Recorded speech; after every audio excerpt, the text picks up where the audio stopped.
ចប់ពីឆ្នាំរោងចូលដល់ឆ្នាំម្សាញ់លោកអ្នកនៃការឆ្នាំម្សាញ់លេខសំណាងរបស់លោកអ្នកគឺលេខ518ចំណែកពណ៌សំណាងគឺពណ៌ប្រផេះលោកអ្នកដែលកើតនៅឆ្នាំម្សាញ់លេខសំណាងគឺលេខ518ពណ៌សំណាងគឺពណ៌ប្រផេះណាបងប្អូនកូនក្មួយណាបាទអញ្ចឹងបងប្អូនដែលកើតនៅឆ្នាំម្សាញ់ខមមិនលេខ518ហើយពាក្យខោអាវពណ៌ប្រផេះនៅពេលវេលាណាមួយលោកអ្នកនឹងមានលៀបលោកអ្នកនឹងមានសំណាងលោកអ្នកនឹងហេងនៅក្នុងខែកុម្ភៈ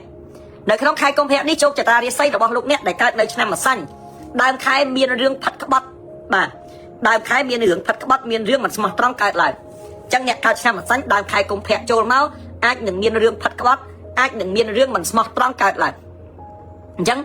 រឿងផាត់ក្បត់រឿងមិនស្មោះត្រង់នឹងអាចកើតឡើងចំពោះលោកអ្នកដែលកើតនៅឆ្នាំម្សាញ់នៅដើមខែកុម្ភៈអញ្ចឹងផាត់ក្បត់ឬមួយក៏រឿងមិនទុកចិត្តដែលកើតឡើងនឹងគឺរវាងក្រុមគ្រួសារ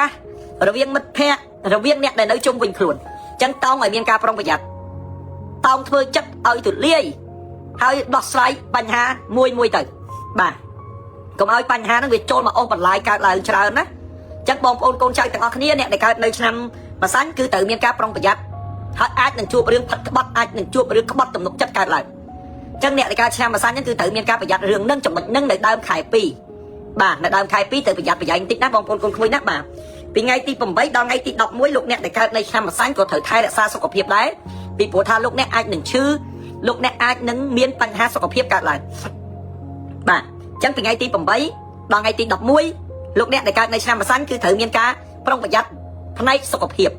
បើមិនមានការប្រុងប្រយ័ត្នផ្នែកសុខភាពនោះទេលោកអ្នកអាចនឹងឈឺកើតឡើងហើយអញ្ចឹងលោកអ្នកគឺត្រូវប្រយ័ត្នសុខភាពបន្តិចពីចន្លោះពីថ្ងៃទី8ដល់ថ្ងៃ11បងប្អូនកូនក្មួយណាបាទប្រយ័ត្នសុខភាពបន្តិចចន្លោះពីថ្ងៃទី19ដល់ថ្ងៃទី22លោកអ្នកដែលកើតនៅឆ្នាំម្សាញ់គឺលក់របស់ដាច់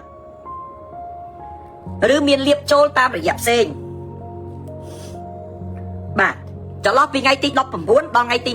22លោកអ្នកដែលកើតឆ្នាំម្សាញ់អាចលក់របស់ដាច់ឬមួយក៏មានលៀបមានជ័យតាមរឿងផ្សេងបាទលោកអ្នកដែលកើតនៅឆ្នាំម្សាញ់ពីថ្ងៃ19ដល់ថ្ងៃទី22លោកអ្នកអាចលក់របស់ដាច់ឬមួយក៏លោកអ្នកអាចមានលៀបមានជ័យលោកអ្នកអាចទទួលបាននៅលៀបសំណាងពីរឿងអ្វីផ្សេងបើលក់មិនដាច់លក់របស់មិនដាច់ក៏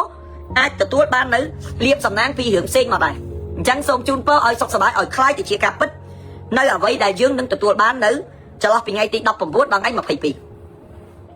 លោកអ្នកដែលកើតនៅឆ្នាំម្សាញ់ដដែលនៅចុងខែបាទលោកអ្នកដែលកើតនៅឆ្នាំម្សាញ់ដដែលចុងខែលោកអ្នកមានដំណឹងអកុសលអាចមានសាច់ញាតិអាចបាត់បង់សាច់ញាតិបាទលោកអ្នកដែលកើតនៅឆ្នាំម្សាញ់គឺនៅចុងខែកុម្ភៈលោកអ្នកអាចនឹង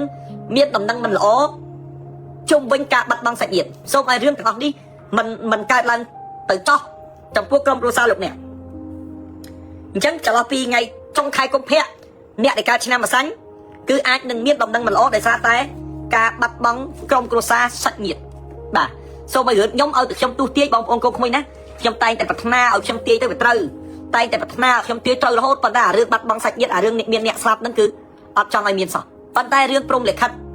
រឿងមិនទៀនគឺវាតែងតែមានមិនដឹងធ្វើម៉េចអញ្ចឹងសូមឲ្យវាខ្លាយទៅជារឿងមិនពិតទៅអញ្ចឹងបងប្អូនណាបាទ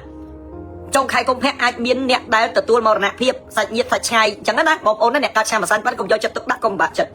ហើយចាំមើលទៅបួងសួងទៅរួចផុតទៅបាទអញ្ចឹងអ្នកដែលកើតឆ្នាំម្សាញ់លេខសំណាងលេខ518ចំណែកពណ៌សំណាងគឺពណ៌ប្រផេះ